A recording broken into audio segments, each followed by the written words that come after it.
Hey, welcome back everybody to the Woodworking Talk Show. Hey, before I get started, I wanted to let you know that I decided to also make this show into a podcast form in case you just want to listen. You don't have to look at me. It's a whole different experience. Ethan, do you ever listen to podcasts? Very few. I'm not against podcasts. I'm not anti-podcast. For whatever reason, I just don't tend to put them on. So I only hear them when I'm in someone else's car taking a trip, basically. But it's great for listening in cars. I think is perfect. And at the gym, I listen to podcasts there. Yeah, it's very conversational. I should get into it because you can learn a lot from podcasts these days. I just have not jumped on the train yet. Yeah, I don't really listen to woodworking podcasts that much. I listen to horror movie podcasts. Yeah, it's funny you mention it because I'm a horror movie aficionado. Oh, are you really? I mean, that's one of my highest pleasures. My favorite pursuits is horror movies. Oh my God. Okay, now we got to get into this. But anyways, we'll come back to that. Let me finish this intro. Ethan James is a former contractor who's brought more than 20 years of professional experience and knowledge to his YouTube channel, The Honest Carpenter. In fact, he's one of the few YouTubers with actual, factual, real-world work experience. Not like this hack. His channel is jam-packed with practical home repair tips, advice for buying wood, what to look for in tools, shop projects, and even tips on dealing with contractors. Ethan posted his first video to YouTube on March 13, 2018, and in just 3 years, he's racked up over 38 million views and 400,000 subscribers. Hey, Ethan, thanks for joining me. Thanks for having me on, Steve. I've known about you for a long time, since long before I got on YouTube. So it's a real pleasure being on your show and getting to meet you. Man, your channel is exploding. You're doing really well. And even post-pandemic, basically. I mean, because everybody had this surge in 2020. Yeah. And yours is, all the other channels are kind of leveled out, Yours, no. What do you think? Why are people so attracted to your show?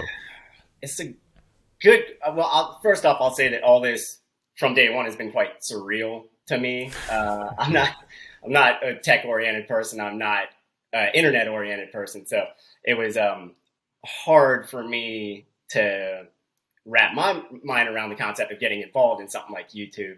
But since it started blowing up pretty early on, around the 5th or 6th video, and then really spiked later on, I guess the draw is probably that what we know, because I'm a contractor, but I consider myself a carpenter or a tradesman first and foremost. And what we know is, strangely enough, kind of a dying knowledge set, which is bizarre because everybody still lives in something. We all still live in a house or a building or an apartment. We're going to need to do routine maintenance or hire people for it. And in both cases, people these days are equipped with less knowledge than they ever have been in any generation that ever preceded us. So I think not only is there a desire to know these things, there's a real need to know these things, and it's not being met virtually anywhere else, certainly not in the school or education system. And a lot of people used to have friends or family that would be pro level in some regard in the trades. You're seeing less and less of that these days too, as more people shift out of construction into all sorts of other professional industries. So I think it's taken off just because there's such a strong necessity for the information. And if you can provide an outlet for it, you'll kind of always have a built-in audience to some degree. So that might explain it. You have a video talking about that very subject, about where have all the contractors gone. And I think it's a really important video. I think it's one of those videos that everybody should go and watch right now. Right. After you finish watching this video, don't do it right this second. Wait, I'll put a link to it. But I think it's an important video because it discusses this problem of, in some ways, it extends to a lot of blue collar labor, not just carpenters and tradesmen. But there is definitely a shortage, and I've kind of come to think that over the past maybe 20 years, we've put such an emphasis on STEM And this whole idea that kids from the time they're in kindergarten are just kind of like, you're kind of not really worth anything unless you're into science and math. It's all about science and math, and you're going to become a computer programmer. That's basically your lot in life. And if we kind of tend to look down on these other trades, and now we're experiencing this shortage of labor. A shortage that is probably just beginning, if my experience in the construction industry is any indicator of it, which is a little scary because there's just no telling where it's going to go necessarily. But no, you're right. It's Mike. Everybody, when everybody sees me, they talk about Mike Rowe, and it's understandable because he's one of the only high-level advocates out there for this sort of thing. He's been bringing it up for a while, but you still don't hear much of a discussion, certainly not on a national level about it. So it's not like we're even beginning to come up with some sort of solution necessarily. Strangely enough, I think about the only viable solution or thing that's helping out there is YouTube. Because especially for home related stuff, it's where everybody goes for their first line of information at this point. So yeah, don't know what's going to happen in the next 10, 15 years, but if the past 10 have been any indication, it just doesn't seem good to me. And that's why I made that video. Yeah. I think that was important. When I was a kid, 100 years ago, we had trade schools. In fact, in high school, you could go to it was a VOTEC, they called it back then, vocational technical school. If you were you were interested in auto mechanics or carpentry or any of these things, you could go to kind of a specialty school that would train you in these things. And do those even exist anymore? Is that a thing? I think we've kind of pushed it into the community college sphere post high school. I remember shop class. It at least existed. I'm getting older now too, but I do remember being in shop class. And strangely enough, it was in middle school, not in high school. And then in high school, they did have vocational tech, some car repair stuff. I was never involved in it, but that was 20 plus years ago. I just can't imagine it's happening at the lower grade levels now, middle school or high school. I think it's some people after post high school, some of them just kind of drift into community college, and that's where they might discover their first hands-on trade experience or anybody promoting it in any sense. So no, unfortunately, I think it's almost gone. I think we also have reached the point where, and you can't just say, hey, we got to make the trades cool again, because that doesn't work. You got to pay these people what they're worth to do labor, and skilled labor. It's very skilled labor. Yeah. And we have to make it not such a thing that kids are kind of taught, well, if you don't take your studies seriously, you may end up having to do manual labor job. The punishment. Right. It's just a horrible way of looking at things. I know. Especially for such a necessary line of work where my tagline recently has become the world still needs to be built.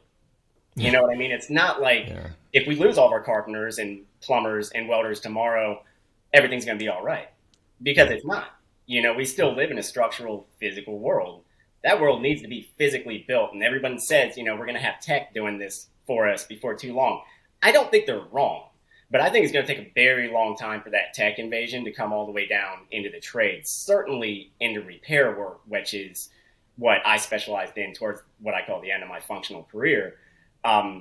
Because we can probably 3D print new houses and stuff like that. We may be able to train smart tech to build larger buildings with steel beams and girders and stuff. But I don't know what the robot's going to look like that's going to crawl underneath your house and replace your floor joists or run new PEX pipeline.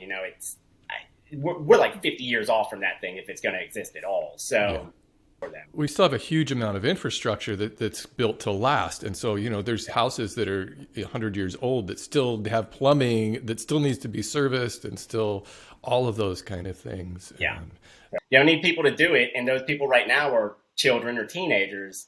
And how many of them are going to wind up with their plumbing certificate or, God forbid, some carpentry experience? I feel like a lot of people like us address this problem, but I don't know if anybody's really offering any good concrete solutions. Have you heard any possible ways to help Because we are No, reaching a crisis point. kind of some kind of some good faith talk around it. People at least bring it up. It's sort of like what's been going on with farming for the last Yeah. 20, 25 years, and farming subsidies and stuff, where everyone knows it's an issue and a lot of people have the right mindset about it. But as far as putting forth solutions, no, I haven't heard anything. We continue to do what we do, and I think it's very Yeah. useful. It's very helpful. It's kind of like this surrogate apprenticeship that we offer, but it just does. There's so many bases it doesn't cover in there because there's very little Q&A between the YouTuber and the person watching YouTube. And I'm sure, as you've experienced over all your years, there's just no way to give everyone the answer they deserve. You know, Right. so no, I'm not too sure what a solution looks like at And this.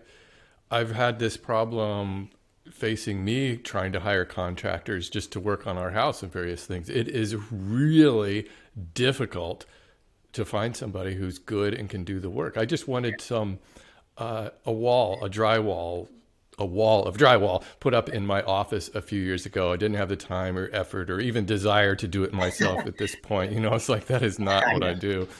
And I'll just get a guy who does it all the time. He's really good. Wow, was that hard to find somebody just to put up a, a wall. Basically You a know? blank wall, yeah, which is one of Yeah. your more fundamental, Right. tasks. Yeah. If you get anything more complex than that, sometimes you're looking for a different person altogether, and I think, again, technology has tried to bridge this gap with Angie's List and Home Advisor and House, and the big problem has in the past has always been bringing the consumer with the person who can provide it and getting them together. Is still an issue. We have these things in place, but now the bigger problem is the consumer, is that person even being on the other side. We got the consumer, we have an interface for the contractor. This is going away, and yeah, it's like I said, it's just kind of odd it ever happened because so many people were involved in the trades throughout history. This is like the first generation ever where there weren't a lot of trades. I wish there were more, frankly, handymen. That's kind of something we can't find somebody who could just like, like I need to have like a lock replaced or something. Right. And I just don't have the time or effort. I'd rather have somebody who does this regularly, just Yeah. can bang it out. And I'm a real believer in hiring professionals. I've done plumbing work myself. I've done this, but it's just, I don't do it all the time. So if I'm going to get underneath my sink and do some drip repair work, basically I'm going to be putting in like 8 hours doing something that's probably not going to be done right, where a guy can come in and do it in an hour, I know. you know? Right. And it's handyman is like this expanding category where it used to almost be something trade pros kind of look down on. Like they'd come in, they'd see sort of shoddy work and they'd say this handyman work, But now, especially, I'm sorry about that, as you see the trade vacuum opening up and especially carpenters just sort of vanishing, most carpentry tasks are going into the handyman sphere. And for people watching out there, kind of a way to look at handyman is they're sort of non-designated pro tradespeople. So they dabble in everything. They'll do a little bit of electrical, a little bit of plumbing. They'll do your carpentry repairs. Then they'll do punch list items like your little drywall hole that needs a patch, changing out door locks, stuff like that. Because it was a catch-all for so long, it kind of got disrespected because if that person doesn't specialize in anything, they may not be great at anything. But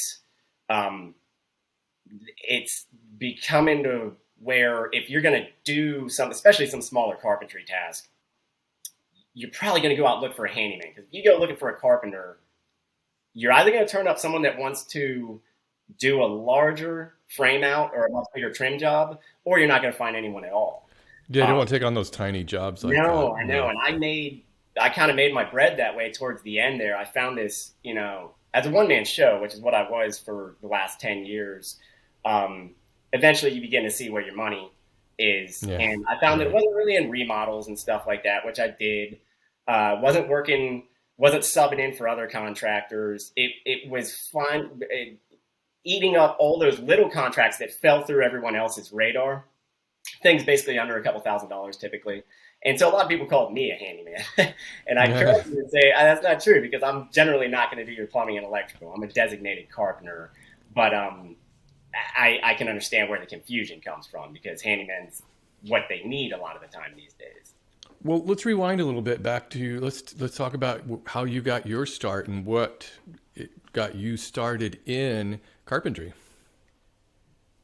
This is a long story, and I'm going to compress it to the smallest possible space, because I'll probably do a video on it at some point. It's kind of funny.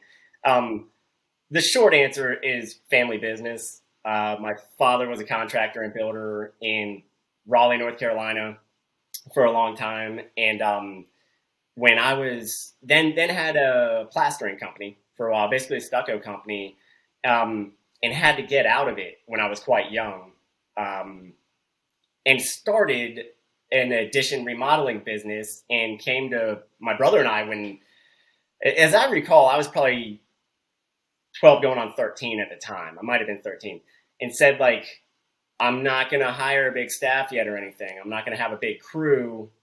I want to know if, you and your brother are willing to come work for me. I'll pay you.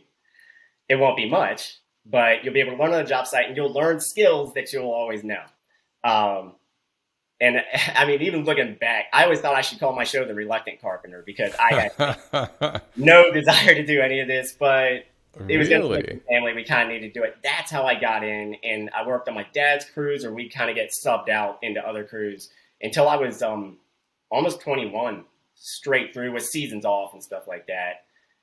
Then bowed out for like 4 or 5 years, worked in bookstores for a long time.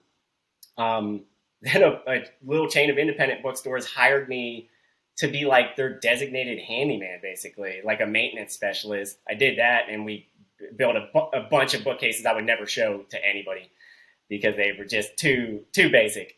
But then about 10 years ago, my dad was like, you just need to go out on your own. You just need to be a carpenter for hire. And I was intimidated because all my young education I had just largely neglected. I wasn't paying attention when I was younger because I was convinced I was never, ever going to be a carpenter. And it wasn't until I got... You got to never say never, I learned if you do say never, you pretty much guarantee that's what's going to happen on most things in my life. And the funny thing is that I didn't come back to it out of desperation. I came back to it because just so many doors opened up in front of me when I got back into the trades. And looking back now, I realized it was that trade deficit. It was that trade vacuum that made the field seem so wide open then, and still is now. So yeah, I ran with it for about 10 years until this knee problem got so bad, and that's kind of where the YouTube came from. And you have a video. Your video kind of explains all of that. How you just kind of bust out your knee. It's like, and this is just a fate that could befall a lot of contractors. Is that it is body intensive work. You probably, have to get your own health insurance. You probably, if you're, independent worker and all this stuff, and eventually you may have these problems. You probably, I hope that you don't. Anybody who's going into the trades out there, I've known plenty of people push into their 70s doing this work. And I was like, well, that'll be me. I love to do it. It's not going to be an issue. It wasn't until I had the knee problems and eventually made that video, and so many other people were running. I don't know if you've seen how many comments that video had. Oh yeah. For my channel, that's absurd. It's literally 10 times as many comments as I normally get.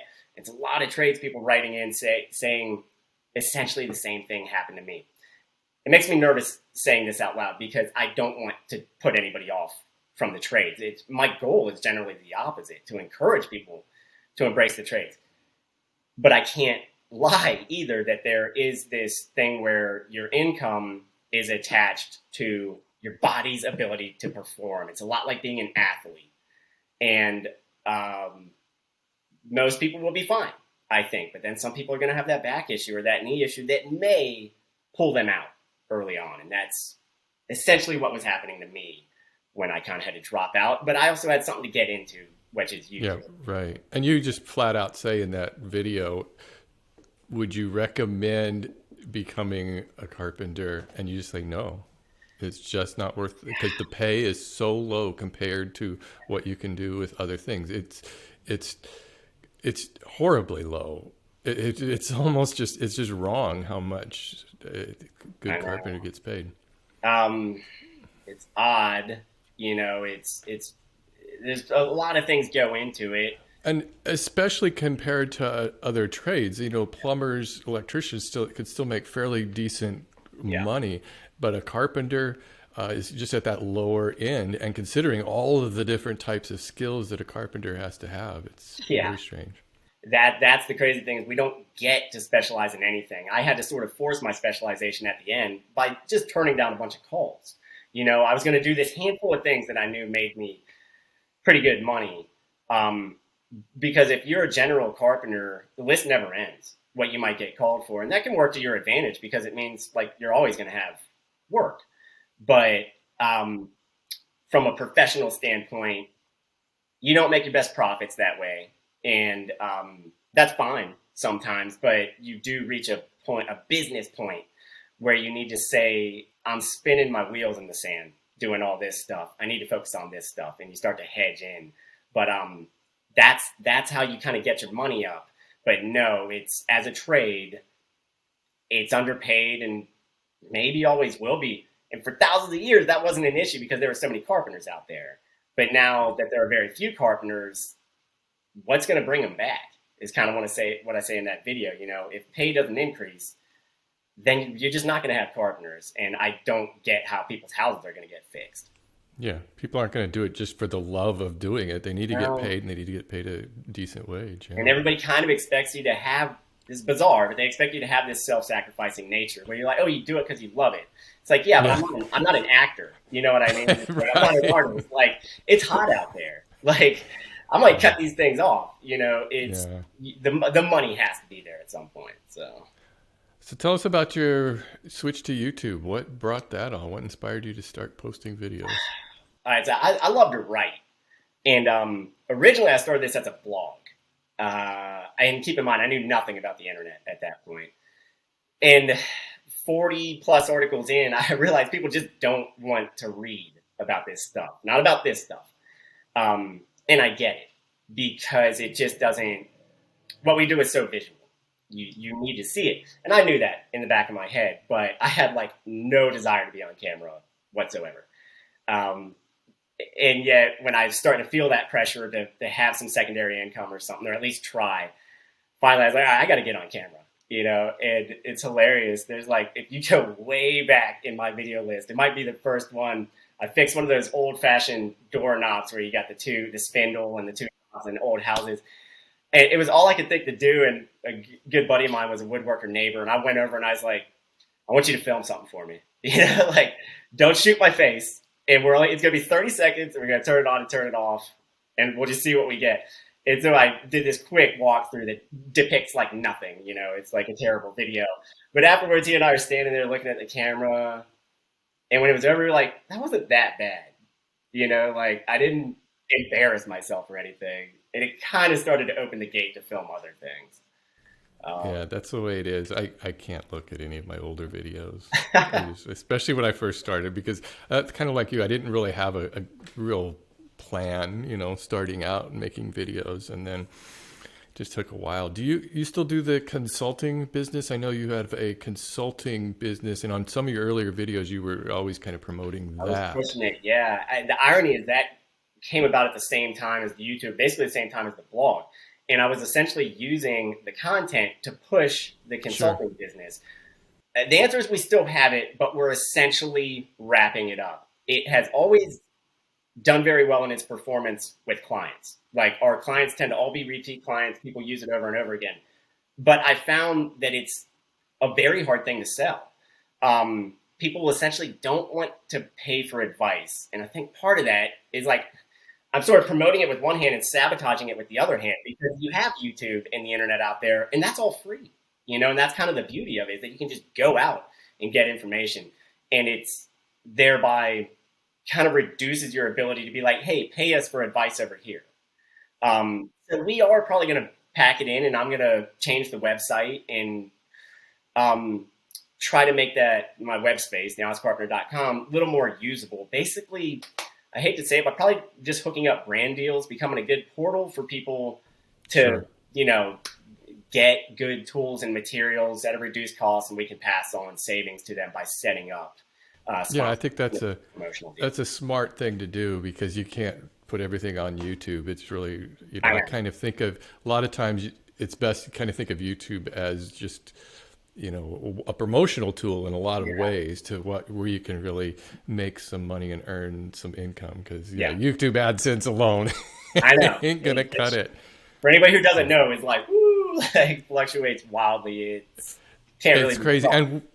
And in this, we don't have the best CPMs. It all depends upon like the CPMs and how much their, advertisers are willing to pay. And we're kind of at the lower end of that here. So that's why everybody does the sponsored spots. And you were real upfront about, I'm going to start doing sponsored spots. And I think that's really admirable. I think that's really good to just kind of let people know that up front and tell them. And I'm going to actually start bringing on ad spots on this talk show just because I think I need that extra boost, considering how much time and effort and the length of these things goes.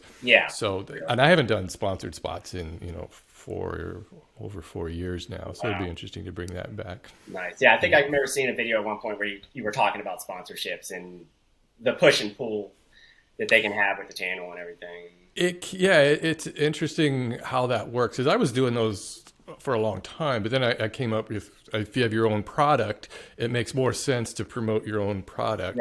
Whereas when you are doing sponsored spots, basically your audience is your product. You're you're trying to sell them to a third party. You're just like a middleman there. I mean, it's not like one's any better than the other. And I think on YouTube it's gotten pretty good because viewers have come to really accept sponsorships, and in fact they kind of encourage creators to do that. They're like, oh, this is great, I'm glad to see you doing this, because it helps keep the show going, because there's a lot to it. I know. And I think there people had a lot of resentment towards it for a while, but if you think about it, you've almost never seen a piece of content in your life that didn't have some sort of sponsorship pushing it. On television, the commercial break is just like a part of culture. There truly is no free content. There just isn't, because the person making it has to eat something. You know what I mean? Yeah, you got to have some way. I mean, even on this show last, episode, I'm like plugging my newsletter, so I'm figuring as long as I've got the time, I might as well use it to promote something that's going to help earn some put income. Something in there, and I think that's what you earn when you make a good video, is just 15 or 20 seconds to say something, and it'll help you keep making more videos. Was the name Honest Carpenter a direct response to how a lot of people have an opinion about carpenters ripping them off? It was. And it's funny. It was like literally the first thing I thought of when I was like, well, I'm going to have a brand. What's it called? Within seconds it came out. But in the whole concept, including the consultancy, came about because all those years that I was working on my own, in construction, you come in the aftermath of some really crazy stuff, like true nightmare projects, people's houses ruined, in some cases, people's lives almost ruined. And it becomes this burden. It's like a millstone around your neck, because every house you walk into, every client you meet, that person's probably been burned by someone. And you're catching a little bit of that heat just by showing up, because they don't trust you. And it's something everybody good has to overcome. It is this kind of skepticism that the public is holding you out at arm's length until you prove yourself. And what I would, that ended up working to my advantage, because when you become the trustworthy person, again, you're not going to want for work. But I would always tell people when they be explaining their horror story, or I'd be fixing something, it occurred to me that, like, if one person had been there, one trade experienced person had been there to hear the original negotiation, the walkthrough, the pricing and everything, I mean, they could have prevented it, essentially. And what was lacking was just a little honesty and oversight. And so, when I was thinking up a brand, I was like, that's kind of my central tenet right there, is that we're trying to fill in the gap that homeowners need to interact with the contracting community. The Honest Carpenter came from that, and it's just kind of branched out from there. Let me ask you a couple of questions about contracting. What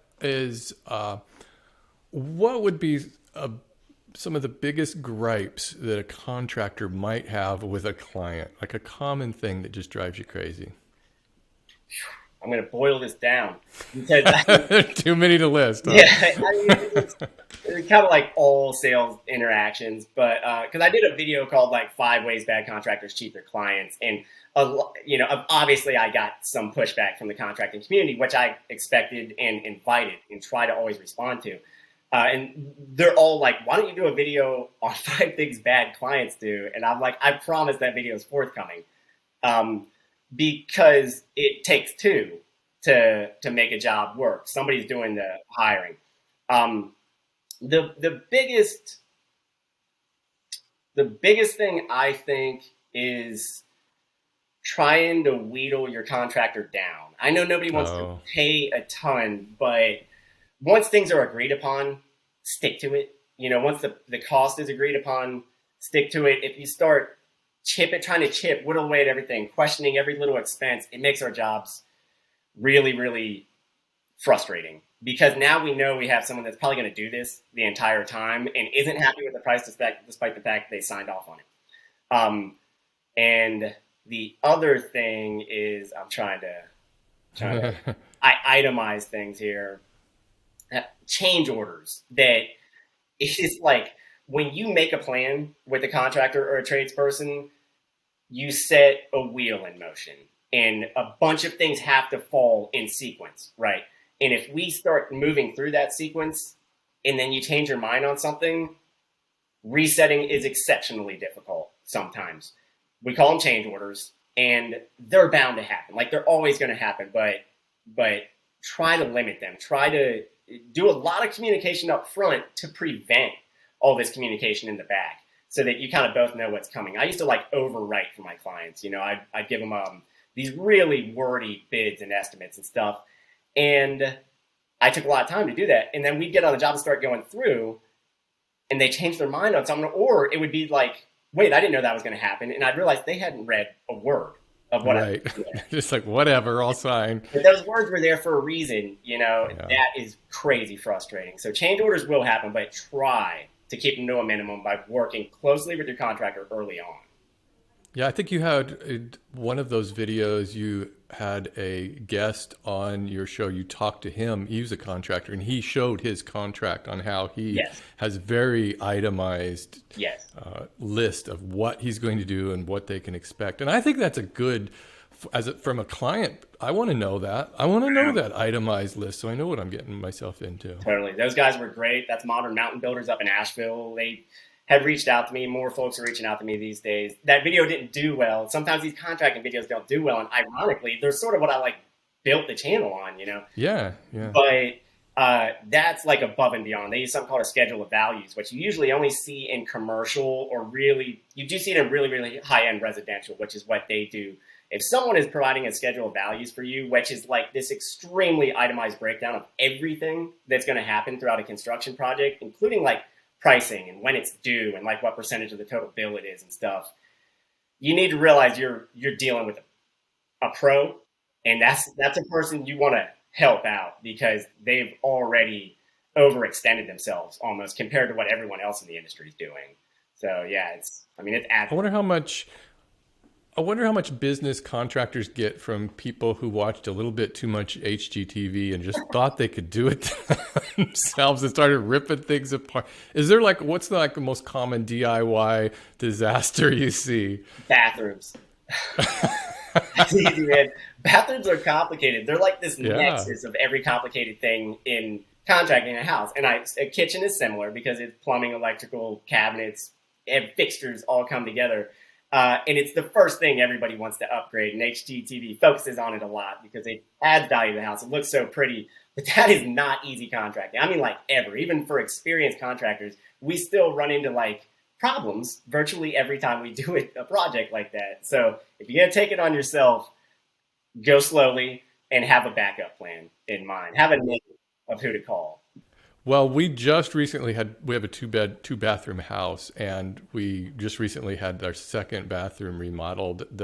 And just having a contractor who could oversee the entire process and do everything was so nice, because I remodeled our guest bathroom myself 5 or 6 years ago, and I was never satisfied with it because you don't, I mean, the cabinet I made was okay because that's in my wheelhouse. I know woodworking, but wow, you've got floor tiles, you've got plumbing, you've got electrical work, you've got drywall work, you've got all of these specialized things that I'm not equipped to do, even though I think a lot of woodworkers, like, we like to think that, oh yeah, we can do all this stuff. But really, it's like, it's taken me a while to realize, okay, woodworking is one thing, and carpentry and there's a lot more to that stuff. It's crazy, man. And you're lucky you had that GC that was going to do the whole scope of the thing. And that person, you know, I feel like I bag on GCs a lot, but when you get a good one, it's they're just miracle workers. They kind of take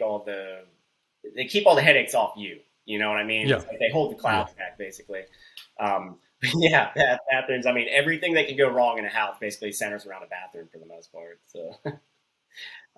Your videos, though, I think mostly focus on your experience. And this is probably why your channel is doing so well, is that you really focus on what you know best. And that is as being a carpenter and showing these tricks, tips, techniques that can only come from somebody who's actually been professionally working in the field doing this kind of stuff. Right. And not so much. You don't do a whole lot of like just project builds. You have some where you've built like a work table, and right now you're working on your new shop. Doing a shop build out, right? Yeah, how do you like the new shop? You just moved recently, right? I did, yeah. Relocated from Raleigh to Greensboro, which is not far if anybody doesn't know North Carolina. It's, you know, the channel has never really had a home. I've been in storage spaces. I've been in friends' garages and stuff, and I could never justify getting that designated space. I tried to come to Greensboro and buy a house with garage space, and then the housing market just like collapsed in on itself like a black hole. I mean, if there was ever a time to not buy a house, this is basically it. So I had contacts that I could, you know, get in touch with here, and basically got set up with some unused industrial space. And that's the shop. That's going to be at least for the next 2 or 3 years, the home of the channel.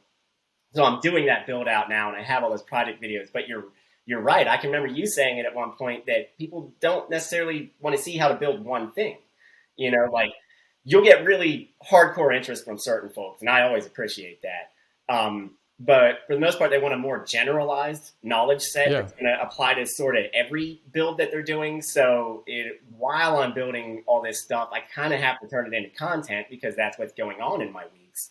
But that content doesn't always translate. Like every now and then one will pop, but you'll have so many like don't do anything at all. So you got to be careful when you're doing a bunch of project videos to steer out of it sometimes. Yeah, and YouTube is just so saturated with project videos that it's right now the way to do it is you have to just go big and do something outrageous. Yeah. You know, you have to do I built a $50,000 table and here's how I did it or something. But I think your videos do really well when you do like the top 21 tips for like how to do something. Hand tool tips was one of them. And that's also because those listicle videos where you just like list a bunch of different things are really popular, especially when you have an odd number. Because I've noticed that you never want to have like 5 tips or 10 tips, but you have like 21 or 7 or something. It makes it sound like this is the definitive number. Yeah. This is the number, you know. So it's science. It's something human psychology, I think. You know, it's like you just got to know. I mean, I click on those videos because people click on for 2 reasons: to learn something new, which I hope they always do, or 2, to confirm that they knew what they should know. You know what I mean? Right. And that's just as satisfying. And I do it all the time, too. I click on those videos as well. Right. You had a video that helped me a lot. And it was just a simple one about leaving a reveal on a door frame when you're putting in a door frame. And I had never thought about that before. And I'd installed door frames before and I always kind of got frustrated because I was like, well, the molding or the trim around the door doesn't quite match up with the frame of the door, and you're like, no, that's not the way it's done. And then I started going around looking at my doors, and I'm like, oh shit, they all have They all have a it. reveal on them. You just leave that little bit there, and it makes it look nicer. It's so much easier to do. It's It crazy. does. Like virtually all trim carpentry is built on the reveal in this offsetting of different layers, like sliding things up and down. I mean, it's funny. You can see like 3 behind me right here. A lot of my channel is like trying to unravel what I learned over all the years, because if you do it professionally too long, I was like at the perfect point where if you do it too long, it all just becomes invisible to you, and you can't. You just assume everyone knows this stuff. And so every week, especially when I'm in Lowe's or Home Depot or I'm in a house or something, I'm asking myself, what did I not used to know right here? Like, what am I looking at that I'm taking for granted, basically? And that's one of those best ones, because it's so invisible until you see it, and then you see it everywhere. Another one you did was you mentioned the value of 1/2-inch plywood compared to 3/4 inch. And as somebody who uses 3/4 inch to build everything, it made me stop and think, what am I doing? I should be using 1/2-inch plywood for some of this stuff. It would be a lot cheaper, a lot easier to move around, and just as strong. I know, and the irony is that like I did that video and then almost immediately went right into building everything with 3/4. I'm waiting for someone to like call me out on it. Yeah, really. Why aren't you using the 1/2-inch plywood? You're lying. I promise. Especially a lot of built-in trim type stuff. I switched over to 1/2-inch at some point because I found it held a brad. I use brads a lot, brads and glue. Anything that's not going to take a lot of beating or hold a lot of weight. It just makes it more elegant. Everything's lighter. It's much easier to work with. And nobody is going to tell that you're losing that however much is, it's not quite 1/4 inch or whatever. But yeah, so I have like 4 sheets in the shop right now, and it's about to go into a bunch of projects. Another good tip you just recently had was to use a solid core door for a workbench top. I'm going to do that next time I build a workbench, because I've always laminated a couple of 3/4 inch sheets of plywood together, get like 1.5 inches thick, and it's just when you showed that, and I thought that's perfect, because it's about what, 1.5 inches thick or so. Yeah, and so I mean, that's probably that one I used in the shop, almost 1 3/4, maybe like 1 5/8, I guess. They're so thick and dense, which of course makes them just pure dead weight, like I say in the video. Yeah, it looked heavy. Oh god, like get someone to help you move that thing around. I can remember my dad showing me that years and years and years ago. I don't know what age I was. I might have been like 14 years old when we were on a job site and they were doing a bunch of trim installations or something like that, and they just threw this door up on the sawhorses, and he was like, if you ever need a work table, use an old solid core door. And so it's another one of those things that I had to tunnel like way back through my memory to be like, this is worth mentioning on the channel. It's probably worth building a video around, which is more or less what I did. And one other that I thought was really interesting was your advice to use epoxy instead of super glue. A lot of people, you see a lot of woodworkers using super glue for various things, and in my experience, I've never had good luck with super glue. It either soaks into the wood, it won't. Yeah. I'm not sure exactly how they're using it, but I've tried different types, and maybe it's because they use a different type of super glue. I don't know, but I find that getting those epoxy tubes that, it's like a syringe, it squirts out a little amount on each side, and just mixing it up. Yeah. Basically, anytime I want to hold something together, wood to something else, you can't beat it. No, there was definitely a time where I didn't know it. It's probably my dad again. That was like, oh, you should use epoxy to fix that thing. The repair options are infinite, basically, because it bonds so many different types of things. In the fact it's a catalyst reaction, where it's not just super glue, where you just squirt it on there and you got to kind of hope that it evenly gets on the two sides. It's this is a chemical reaction that's taking place, and you have a little bit of working time, but that bond is so insanely strong that it's just what I go to now. I don't use super glue for much. I just always have some 5-minute epoxy or specialty epoxies on hand. So like I definitely go for that one. It basically holds anything to anything. Yeah. It's some of them have specialties, chemical specialties, but those generalized ones from DevCon, Loctite, those, you just keep one around because something's going to break, and it basically doesn't matter what it is. You're going to be able to epoxy it back together. Hey, I just had a video recently on my channel, just a short little off-the-cuff thing about what's the difference between a carpenter and a woodworker and a cabinet maker. how do you define a carpenter? I actually did a video on this a while ago. Did you? Yeah, but it was like Oh, 2 years ago, probably. My friend Bob Ventura is in that video. Um, the way I break it down is this: carpenters focus on building larger structures that tend to be stationary. We build houses, we build gazebos, fences, decks, stuff like that. Um, and we tend to do it on location with portable tools. Uh, Woodworkers tend to build much smaller things that can be moved around, and they're building them to a much higher finish quality. And they're usually doing it in a shop setting. So they don't go out into the field to build stuff. They bring materials to them, build it there, and they take the finished product and send it out to someone else, basically. So contractors on location building large things, woodworkers in the shop building smaller things that are almost perfect, basically. did you ever have a client just want you to build something that was just way, way too much for you to take on? You're like, nah, this is outside of my knowledge. Towards the end there, pretty much every week I get a call like that, which I appreciated it. Early on, I thought, oh, these big projects will keep you busy for so long. And that's the problem. They will keep you busy for so long, but maybe not be paying you what you want. And they're going to come with all sorts of problems that you're just not foreseeing from the outset. So yeah, as a one-man show, I turned down a lot, but, and then sometimes people would want very high grade finish quality stuff. And I tell them, like, I don't really have the setup for it. And I probably don't even have the skill set for some of the things you're asking. So I would kind of dial back expectations and maybe lose a contract every now and then, but that's always preferable to getting into something that you can't deliver on. Do you ever meet people just as on a friendly basis and find out you're a carpenter and then think that, oh, hey, do you mind come over and take a look at this thing and kind of want some free advice from you? Yes. We always say it's like being a doctor. Doctors can't go to a party without somebody being take a look at this. Let me show you this thing I got.